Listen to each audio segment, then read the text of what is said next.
ഇത് എന്ത് പാത്രം കഴുകി വെച്ചിരിക്കുക? ഒരു വെടുപ്പില്ല, വൃത്തിയില്ല. എന്റെ കോലം നോക്ക്, ഇതിൽ എങ്ങനെ വെള്ളം ഒഴുക്കുക? ഞാൻ വൃത്തിയായിട്ട് കഴുകി വെച്ചാണല്ലോ അമ്മേ. ആ, നല്ല വൃത്തിക്ക് തന്നെ കഴുകി വെച്ചിരിക്കണത്, മറ്റുള്ളവർക്ക് ഇരട്ടി പണി ഉണ്ടാക്കാൻ വേണ്ടിട്ട്. നീ ഒരു കാര്യം ചെയ്യ്, ആ കഴുകി വെച്ച പാത്രങ്ങൾ മുഴുവൻ സിങ്കിൽ എടുത്തിട്ട് ഞാൻ നന്നായിട്ട് അങ്ങ് തേച്ച് കഴുകട്ടെ. പാത്രങ്ങളൊക്കെ കഴുകി വെച്ചാൽ ഇപ്പൊ ഇങ്ങോട്ടേക്ക് വന്നേ ഉള്ളൂ. അമ്മയ്ക്കത് വൃത്തിയില്ല തോന്നുകയാണെങ്കിൽ ഞാൻ ഒന്നുകൂടി കഴുകിക്കോളാം. നീ ഇനി എത്ര പ്രാവശ്യം കഴുകിയിട്ടും കാര്യമില്ല, ഇങ്ങനെ തന്നെ ഉണ്ടാവുക. അല്ലെങ്കിൽ നിന്നെ പറഞ്ഞിട്ട് എന്ത് കാര്യം? നിങ്ങളുടെ കൂട്ടരെയാണ് ആ സുഭദ്രന്റെ മോൻ കൊണ്ടുവന്നിരിക്കണം. അത് ഒളിച്ചോടി വന്നതാ. എന്ത് നല്ല വെടുപ്പും വൃത്തിയുള്ളൊരു വീടായിരുന്നറിയോ? ഇപ്പൊ അങ്ങോട്ട് നോക്കാൻ തന്നെ കഴിയില്ല, ഒരു വൃത്തിയില്ല. ആ വീട്ടിന്റെ മുൻപിൽ കൂടെ പോകുമ്പോ തന്നെ അറിയാം ആ അടുക്കളുടെ സ്ഥിതി എന്താണെന്നുള്ളത്. ഇപ്പൊ ആ ഗതി അപ്പൊ എനിക്കും വന്നിരിക്കുന്നു. ദൈവമേ, ഞാൻ സ്വപ്നത്തിൽ പോലും വിചാരിച്ചിട്ടുള്ളത്. ഇനിയിപ്പോ പറഞ്ഞിട്ട് എന്താ കാര്യം? സംഭവിക്കേണ്ടതൊക്കെ സംഭവിച്ചു. നീ ഒരു കാര്യം ചെയ്, ആ കഴുകി വെച്ച പാത്രങ്ങൾ മുഴുവൻ സിങ്കിലെടുത്തിട്ടിട്ട് എല്ലാത്തിനും നല്ലപോലെ സോപ്പ് തേച്ച് പോയി. ഞാൻ എപ്പോഴെങ്കിലും സമയം കിട്ടുമ്പോ അത് കഴുകിയെടുത്തോളാം. കാണുന്നവർക്ക് എന്താ, ഇതാ സുലോചനന്റെ മരുമോള് പണിയെടുക്കണുള്ളത്. ഇവിടുത്തെ കാര്യം എനിക്കല്ലേ അറിയുള്ളൂ. അവരെ നോക്കുമ്പോഴോ എന്റെ ഭാര്യ ഇപ്പോഴും പണിയെടുത്തുകൊണ്ടിരിക്കണം എന്നുള്ളത്. ഇതിപ്പോ എന്താണ് ഒരു അവസാനം സംഭവിക്കാൻ പോകുന്നത്? പണി മുഴുവനും എനിക്ക്, എന്റെ അമ്മായിമ പോരെന്നുള്ള പേര് ബാക്കി. നീ ഒരു കാര്യം ചെയ്, പുറം പണികൾ മുഴുവനും ചെയ്തോ. കിച്ചണിൽ കയറാനാവുമ്പോ ഞാൻ പറഞ്ഞോളാം.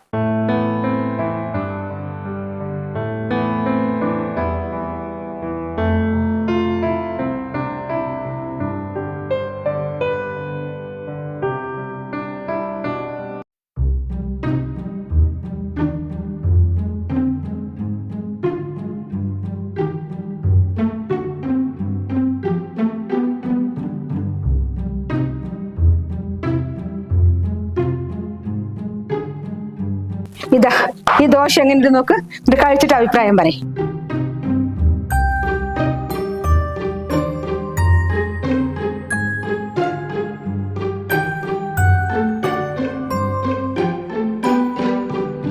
ഒരു പ്രത്യേക ടേസ്റ്റ്.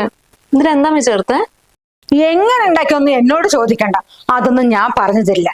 ഇത് ഞങ്ങളുടെ കൂട്ടിൽ ഉണ്ടാക്കുന്ന സ്പെഷ്യൽ ദോശയാ, കുറേ ചേരുവകളൊക്കെ ചേർത്തിട്ട്. നിങ്ങളുടെ അവിടേക്ക് എങ്ങനെയാ? നീ കഴിച്ചോ, നല്ലോണം കഴിച്ചോ, എന്നിട്ടൊക്കെ സംസാരിച്ചാൽ മതി. അവിടെയൊന്നും കിട്ടാത്തതല്ലേ. പിന്നെ നിങ്ങളുടെ കൂട്ടിൽ ഉണ്ടാക്കിയ ദോശ ഞാൻ ഒരു പ്രാവശ്യം കഴിച്ചു. എപ്പോ അറിയോ? നിന്നെ പെണ്ണ് കാണാൻ വന്നില്ലേ? പെണ്ണ് കാണാൻ വന്നിട്ട് അവിടെ നിന്ന് ഇറങ്ങുമ്പോ. ഇനിയിപ്പോ എനിക്ക് തുറന്നു പറയാലോ, നീ ഇപ്പൊ ഇവിടെ എത്തിയില്ലേ?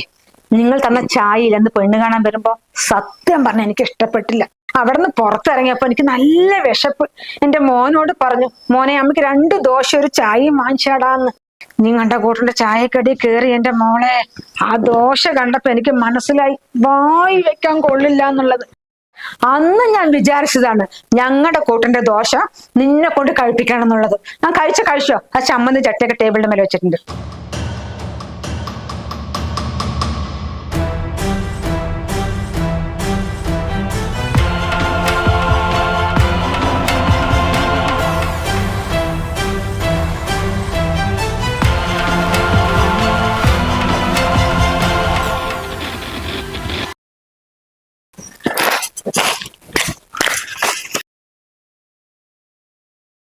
വെയില് കണ്ടപ്പോ എല്ലാം ഉണക്കി വെച്ചതാ. മോളെ, സമയം കിട്ടുമ്പോഴേ ഈ ഗേറ്റൊക്കെ ഒന്ന് നല്ലപോലെ ഒന്ന് തുടക്കിയിട്ടാ. കിടക്കണ കോലം നോക്ക്, പൊടിയൊക്കെ പാറിയിട്ട്.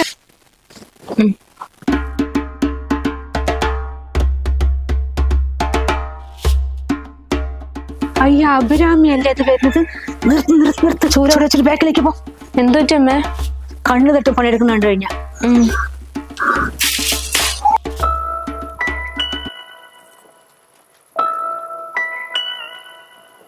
എന്താ ചേച്ചി, പണിയില്ല? ആരത്?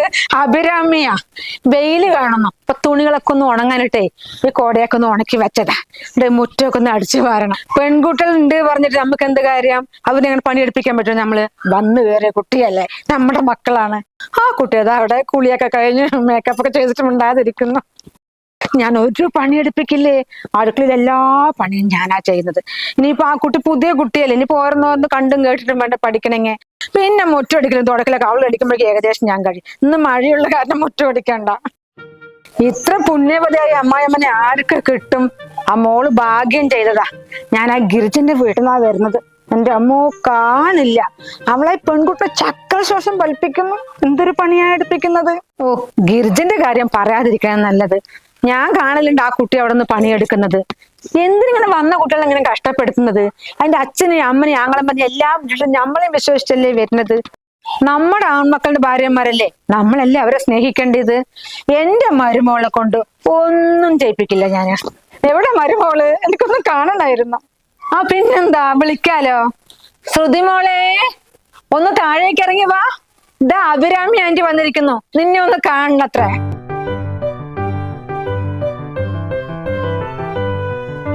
ആ മോളെ, ഇതപ്പോ ഞാൻ നിന്റെ കാര്യം പറഞ്ഞ ആ അകത്തിട്ടേ ഉള്ളൂ. മോളെ, തങ്കപ്പെട്ട ഒരു അമ്മായിയമ്മയാണ് കേട്ടാ. നിന്നെ കുറിച്ച് പറയാൻ 100 നാവാ. പൊന്നു പോലത്തെ മനസ്സാ. എനിക്ക് ശരിക്കും പറയാം ലോട്ടറി അടിച്ചത്. എന്നാ നിങ്ങൾ സംസാരിച്ച് നിൽക്കേ. അടുപ്പത്ത് കറി വെച്ചു ഞാൻ നോക്കട്ടെ. ആ പോയിട്ട് വാ. ഞാൻ എന്റെ മോളോട് കുറച്ച് സംസാരിക്കട്ടെ. മോളൊന്നും ഇങ്ങോട്ട് ഇറങ്ങി വാ, എനിക്ക് കുറച്ച് കാര്യം പറയാനുണ്ട്. എന്റെ പൊന്നു മോളെ, ഈ കോതറ അമ്മായിയമ്മ എനിക്ക് എവിടെ നിന്ന് കിട്ടി? കല്യാണ സമയത്ത് നാട്ടിലൊന്നും അന്വേഷിച്ചില്ലേ? ഇതുപോലത്ര ദുഷ്ടത്തിൽ വേറെ കാണില്ല. എത്ര ചെക്കന്മാർക്ക് പെണ്ണ് കിട്ടാതിരിക്കണേ. ഈ തങ്കപ്പെട്ട ഒരു മോളിനെ ഈ കുടുംബത്തിൽ തന്നെ കൊണ്ടുവരുവോ? കഷ്ടകാലം എന്ന് പറയാൻ നിന്റെ അത്രയും വെടക്കാണത്. മോൾ ഒരു കാര്യം ചെയ്, എന്റെ ഫോൺ നമ്പർ വേണമെങ്കിൽ ഞാൻ തരാം. ഇവളിവിടെ ഇല്ലാത്ത സമയത്ത് എന്നെ ഒന്ന് ഫോൺ ചെയ്. ഞാൻ വന്നിട്ട് എല്ലാ കാര്യം വിശദമായി പറഞ്ഞു തരാം. ഇപ്പൊ വേണം ഒരു കാര്യം ചുരുക്കി പറഞ്ഞു തരാം. മോളെ, ഇവിടുത്തെ നിന്റെ അച്ഛനില്ലേ, തങ്കപ്പെട്ടൊരു മനുഷ്യനാണ്. അയാളെ കല്യാണം കഴിക്കാൻ ചുറ്റും പെണ്ണുങ്ങൾ കൊതിച്ചു നിൽക്കുകയായിരുന്നു. അങ്ങനെയുള്ള സമയത്താണ് ഈ ദുഷ്ടത അയാളുടെ തലയിൽ വന്ന് പെട്ടത്. അത് എങ്ങനെ പെട്ടറിയോ? ചുരുക്കി പറഞ്ഞു തരാം. ഇവളുടെ അച്ഛൻ സുധാകരേട്ടന്റെ ഷോപ്പിന്റെ മുമ്പിൽ ചെരുപ്പ് വെക്കാനിരിക്കുകയായിരുന്നു. എന്നിട്ട് വൈകുന്നേരം പോകുമ്പോ ആ ചെരുപ്പ് മുഴുവൻ എടുത്തിട്ട് ഇയാളുടെ ഷോപ്പിൽ കൊണ്ട് വെക്കും അത്രേ. കുറച്ചായപ്പോ മൂപ്പർക്ക് വയ്യാണ്ടായി. എന്നിട്ടാണ് ഇവളെ പറഞ്ഞ ചെരുപ്പ് വെക്കേ. ഇവള് ചെരുപ്പ് വെച്ച് വൈകുന്നേരം ഷോപ്പിൽ കൊണ്ട് വെക്കും. രാവിലെ വന്നിട്ട് ആ മയക്കി അയാളുടെ കയ്യിലേക്ക് എടുത്തു. എന്നിട്ട് ഒരു ദിവസം എന്റെ അമ്മായിയമ്മയുണ്ടല്ലോ, അവളുടെ അമ്മനെയും കൂട്ടി ഇവിടെ വന്നു. സുധാകരേട്ടന്റെ അമ്മന്റെ കാല് പിടിച്ച് കരയാ. നിങ്ങളുടെ മോനെ എനിക്ക് അത്രയ്ക്ക് ഇഷ്ടമായിരുന്നു, എന്നെ കല്യാണം കഴിക്കാൻ പറഞ്ഞു, പറ്റിച്ചു എന്നുള്ള. അമ്മയ്ക്കുണ്ടത് വല്ലതും അറിയണ്.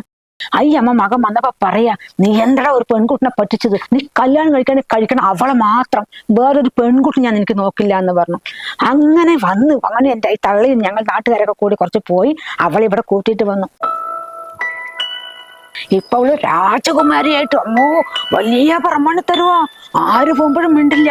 ഇപ്പൊ നോക്കിക്കോ, ഞാൻ ഇവിടുന്ന് പോയി എന്നെ കുറ്റം പറഞ്ഞു തരും. കാരണം എന്താ, അവളുടെ ചരിത്രം ആരെയും പറഞ്ഞു തരും പറഞ്ഞിട്ട്. നീ കേറി ഇരിക്കാൻ പറഞ്ഞില്ല ആന്റിനോട്? എന്നാൽ എന്ത് മര്യാദയാ, ഒരാള് വീട്ടിൽ വന്ന് കേറാൻ പറയണ്ടേ? അവള് വിളിച്ചതാ എന്നെ ഇരിക്കാം, ഞാനാ പറഞ്ഞു ഇവിടെ നിക്കാന്നുള്ളത്. എന്നാ ശരി, നിക്ക്. നമ്മൾ എപ്പോഴെങ്കിലും ഒക്കെ അല്ലേ കാണുള്ളൂ, കുറച്ച് പറയാനുണ്ട്. മാട്രിമോണിയിൽ വന്ന ആലോചനയാ. ചെക്കന് പെണ്ണ് നോക്കി നോക്കി നോക്കി മതിയായി. എവരോടെ പോയാലും ഇഷ്ടപ്പെടുന്നില്ല.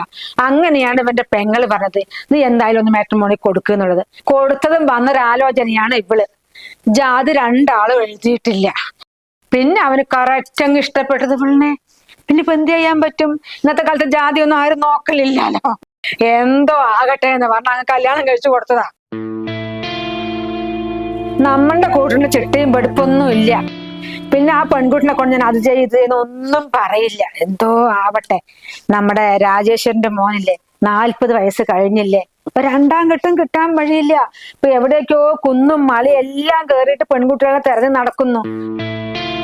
പിന്നെ എല്ലാം തികഞ്ഞിട്ട് അങ്ങനെ എല്ലാവർക്കും കിട്ടണമെന്നൊന്നും ഇല്ലല്ലോ. പിന്നെ അവന്റെ വിധി അതാണ് എന്ന് പറഞ്ഞാൽ സമാധാനിച്ചതാ. എനിക്കറിയില്ലേ നിന്നെ കുറിച്ചിട്ട്, നീ അത്രയും നല്ലൊരു അമ്മായിയമ്മയാണ്. ഞാനിപ്പോ അവളെ കൂടെ പറഞ്ഞു കൊടുത്തിട്ടേ ഉള്ളൂ അല്ലേ മോളെ? ഞാൻ അനുരാധന്റെ വീട് വരെ ഒന്ന് പോയിട്ട് വരാം. ഓ, എന്നാ ആയിക്കോട്ടെ, എന്നാ ശരി.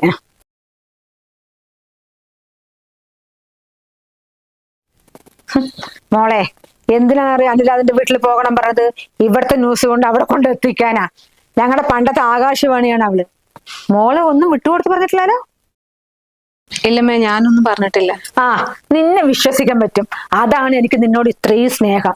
മോളൊരു കാര്യം ചെയ്, നല്ല വൃത്തിക്കൊക്കെ ഒന്ന് അടിച്ചു വാര്. എന്നിട്ട് ഗേറ്റൊക്കെ നല്ലോണം ഒന്ന് തുടക്കി. എന്നിട്ട് കയ്യും കാലും മുഖമൊക്കെ ഒന്ന് വൃത്തി കഴുകിയ ശേഷം അകത്ത് വന്നാൽ മതി കേട്ടോ.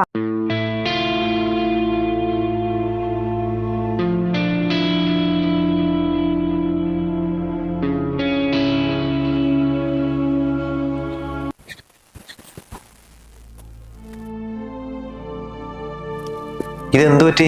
എന്തിനൊക്കെ അറിയുന്നേ? ഒന്നുമില്ല, ഓരോന്നിനെ ആലോചിച്ചപ്പോ. എന്തേ വീട്ടിൽ പോണോ? വീട്ടിൽ പോണെന്ന് വിചാരിച്ചാൽ ഇനി പറ്റില്ലല്ലോ. ഞാൻ ഏട്ടന്റെ ഒളിച്ചോടി വന്നൊന്നുമല്ലല്ലോ. എല്ലാവരും വന്ന് കണ്ട് ഇഷ്ടപ്പെട്ട് നടത്തിയ കല്യാണമല്ലേ.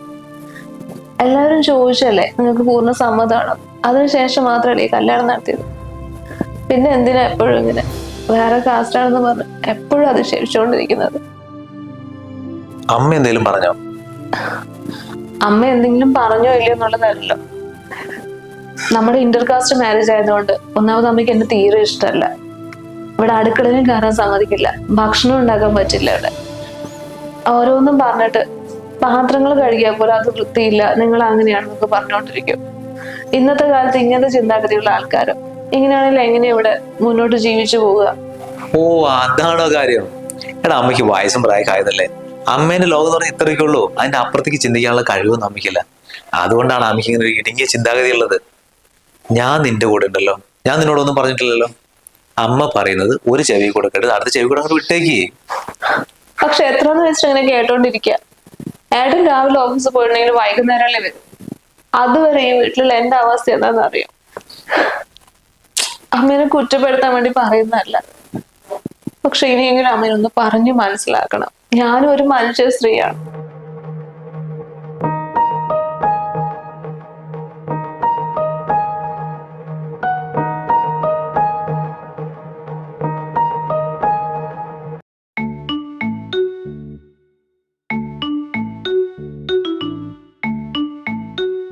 അമ്മ ഞങ്ങൾ ഇറങ്ങാണ്. നിനക്ക് 2-3 ഡ്രസ്സ് മാത്രമേ ഉള്ളൂ? എവിടെ പോകുമ്പോഴും ഇത് മാത്രം ഇട്ട് പോകുന്നത് കാണാലോ. ഇവിടെ ഉണ്ടായിരുന്ന ഡ്രസ്സുകൾ ഇത്രയൊക്കെ ഉള്ളൂ. പിന്നെ ഏട്ടൻ പറഞ്ഞു ഒരു ദിവസം ലീവ് കിട്ടുമ്പോ രണ്ടാളും കൂടി പുറത്തു പോയിട്ട് നല്ല കുറച്ച് ഡ്രസ്സൊക്കെ എനിക്ക് വേണ്ടി വാങ്ങാന്ന്. നീ എന്തിനല്ല അവനോട് പറയണ? അവനാണോ നിനക്ക് ഡ്രസ്സ് എടുത്ത് തരേണ്ടത്? കല്യാണം കഴിഞ്ഞ് വരുമ്പോഴേ കുറെ ഡ്രസ്സുമായിട്ട് അങ്ങോട്ട് വരിക, 2-3 പെട്ടി നിറച്ചിട്ട്. ഞങ്ങളുടെ കൂട്ടർ അങ്ങനെയാ. അതിന് ഇങ്ങനത്തെ ചടങ്ങുകളെ കുറിച്ചൊന്നും ഞങ്ങൾക്ക് അറിയില്ലായിരുന്നു. അറിയില്ലെങ്കിൽ അത് കല്യാണത്തിന് മുൻപ് ഞങ്ങളോട് ചോദിക്കണം. അല്ല, അതും അല്ലെങ്കിലോ ഞങ്ങളുടെ ചുറ്റുപാടുള്ള ആൾക്കാരോട് വന്ന് അന്വേഷിക്കണം എങ്ങനെയൊക്കെയാണ് ഇവര് ചടങ്ങ് എന്നുള്ളത്. എന്റെ അനിയത്തിന്റെ മോൻ എന്നാള് കല്യാണം കഴിഞ്ഞു. ആ കുട്ടി എങ്ങനെയാ വന്നത്? 3 പെട്ടി ഡ്രസ്സുമായിട്ട്. ഒരു പെട്ടി നിറയെ ആ കുട്ടിക്ക് ചുരിദാർ, 2ാമത്തെ പെട്ടിയിൽ ഫുള്ള് സാരി, 3ാമത്തെ പെട്ടിയിൽ അമ്മായിയമ്മയ്ക്കുള്ള ഡ്രസ്സ്. എന്നിട്ട് അവള് പറയാ 3 വർഷത്തിന് എന്റെ മരുമകൾക്ക് ഒരു ഡ്രസ്സും എടുത്തു കൊടുക്കേണ്ട വരില്ല, അത്രയും കൊണ്ടുവന്നിട്ടുണ്ട് എന്നുള്ളത്. അതാണ് നാട്ടു നടപ്പ്. അല്ലാണ്ട് ഇങ്ങനെ വെറുതെ ഇങ്ങനെ വെറും കൈ കൊണ്ട് കയറി വരികയല്ല. അയ്യോ അമ്മ, അതുകൊണ്ടല്ല. ഏട്ടൻ പറഞ്ഞിട്ടുണ്ടായിരുന്നു നമ്മളിങ്ങനെ ചടങ്ങുകളെ പുറകെ പോകേണ്ട ആവശ്യമൊന്നുമില്ല, നിങ്ങൾ എങ്ങനെയാണോ അങ്ങനെ തന്നെയാണ് ചെയ്താൽ മതി, അതിനെക്കുറിച്ച് അധികം അന്വേഷിക്കാനും പിടിക്കാനും നിൽക്കണ്ടെന്ന്. അതുകൊണ്ടാ പിന്നെ ഇനിയിപ്പോ അങ്ങനെ ഏട്ടനോട് എനിക്കിപ്പോ ഡ്രസ്സ് വാങ്ങിത്തരാൻ പറയാൻ പറ്റില്ലെങ്കിൽ കുഴപ്പമൊന്നുമില്ല. എന്റെ കുറെ ഡ്രസ്സുകൾ വീട്ടിലുണ്ട്, ഇനി പോകുമ്പോ ഞാൻ അത് എടുത്തോണ്ട് വരാം. എന്തിനൊരു പഴയ ഡ്രസ്സും കെട്ടിപ്പറിച്ച് ഇങ്ങോട്ട് വരുന്നത്? എന്തൊക്കെ ഒന്ന് കാതിലും കളിച്ചൊക്കെ സ്വർണ്ണം ഇട്ടിട്ട് വന്നല്ലോ. അതിന്റെ ഒപ്പം കൊണ്ടുവരുന്ന സാധനങ്ങളാ തുണികള്. 10-30 ഉറുപ്പിയല്ലേ വരുള്ളൂ. എന്നിട്ട് വേണം നീ 2ാം പ്രാവശ്യം തുണി പോയി വാങ്ങാൻ പോയിട്ടുണ്ടെങ്കിൽ അമ്മായിയമ്മ പോരടിച്ചവരുടെ പേര് എനിക്ക് കിടക്കട്ടല്ലേ? എനിക്ക് വല്ല ആവശ്യമുണ്ടോ? അമ്മയ്ക്ക് എന്തിന്റെ കേടമ്മേ?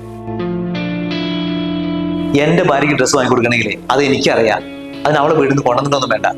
അവളെ എപ്പോ കാണുമ്പോ അമ്മയ്ക്ക് ഇത് മാത്രമേ പറയാനുള്ളൂ, ഞങ്ങളുടെ കൂട്ടർ നിങ്ങളുടെ കൂട്ടരുന്ന്. ഇതൊന്നും അമ്മയ്ക്ക് പറച്ചിൽ നിർത്താനായിട്ടില്ല. എന്തിനാ ഞാൻ പറയുന്നതിന്? വലിയ തറവാട്ടുകാരാ, ഇവളുടെ മുൻപിൽ തലകുലിച്ച് നിൽക്കേണ്ട ഒരു കാര്യം എനിക്കില്ല. അപ്പോഴും ഞാൻ പറഞ്ഞു ഞമ്മടെ കൂട്ടറിനെ എടുക്കാന്നുള്ളത്. എത്ര നല്ല ആലോചന വന്നതാണ്. ഇപ്പൊ കണ്ടില്ലേ ചെലവ് വരുന്ന വഴി. വാങ്ങിച്ചു കൊടുത്തോ? അനൂപിനൊക്കെ കണ്ടു പഠിക്കടാ. വെറുതെ കിട്ടുമ്പോൾ ഇഷ്ടം പോലെ സ്വർണ്ണമാണ് കിട്ടിയിരിക്കുന്നത്. ആ പെൺകുട്ടിക്ക് ജോലിയും ഉണ്ട്, എന്നിട്ട് പോലും ഇത്രയും സാധനങ്ങൾ കൊണ്ടുവന്നിരിക്കുന്നു. അവന്റെ അമ്മ കൊടുത്തിട്ട് ഓരോരോ പട്ടുസാരിയെ ചോദിക്കുമ്പോഴൊക്കെ പറയും ഇതെന്റെ മരുമകൾ കൊണ്ടാണെന്ന്, ഇതെന്റെ മരുമകൾ കൊണ്ടുവന്നാണെന്ന്. ആൾക്കാരാണെങ്കിൽ എന്തൊരു അഭിമാനം അവൾക്ക് പറയേ. ഇതോ ഇനി ഒന്ന് പോട്ടെ, ഒന്ന് വഴിതെറ്റി പോയാ പോട്ടെ. വേറൊന്നിന് കല്യാണം കഴിക്കുമ്പോണ്ട് പറഞ്ഞ് എനിക്കുണ്ടാ ഈ കണ്ട സ്വത്ത് മുഴുവനും എനിക്കല്ലേ, എന്നിട്ടൊരു പെണ്ണ് കെട്ടിയ കോലം നടന്നീ. പറഞ്ഞിട്ട് കാര്യമില്ല, നാട്ടുകാരന്റെ മുൻപിൽ നാണക്കേട്. അമ്മേ, അമ്മേനോട് ഞാനൊരു കാര്യം പറഞ്ഞുതരാം. ഇനി മേലിൽ നമ്മുടെ വീട്ടിൽ ഇങ്ങനത്തെ ഒരു സംസാരം ഉണ്ടാവാൻ പാടില്ല. അനൂപിന്റെ ഭാര്യ, അവന്റെ ഭാര്യ, ഇവന്റെ ഭാര്യ. ഞാൻ അവരെ കുടുംബക്കാരെ കണ്ടിട്ടല്ല ഇവളെ കല്യാണം കഴിച്ചത്. അമ്മയ്ക്ക് ഒരു സാരി വേണമെങ്കിലേ ഞാൻ വാങ്ങി തരില്ലേ, അല്ലാണ്ട് ഇവളെ വീട്ടിൽ നിന്ന് കൊണ്ടുവന്നിട്ട് വേണം അമ്മയ്ക്ക് കൊടുക്കാൻ. നീ വരാൻ നോക്ക്, നമുക്ക് പോവാ.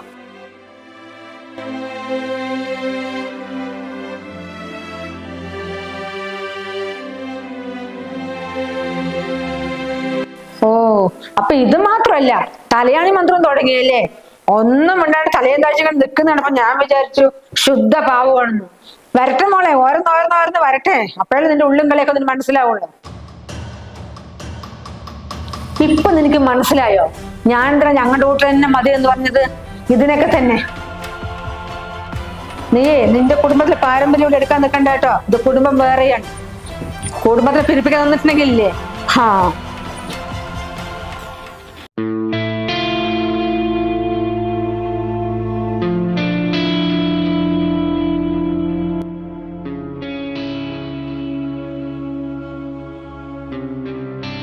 അമ്മ, നാളെയാണ് അവളുടെ അനിയന്റെ എൻഗേജ്മെന്റ്.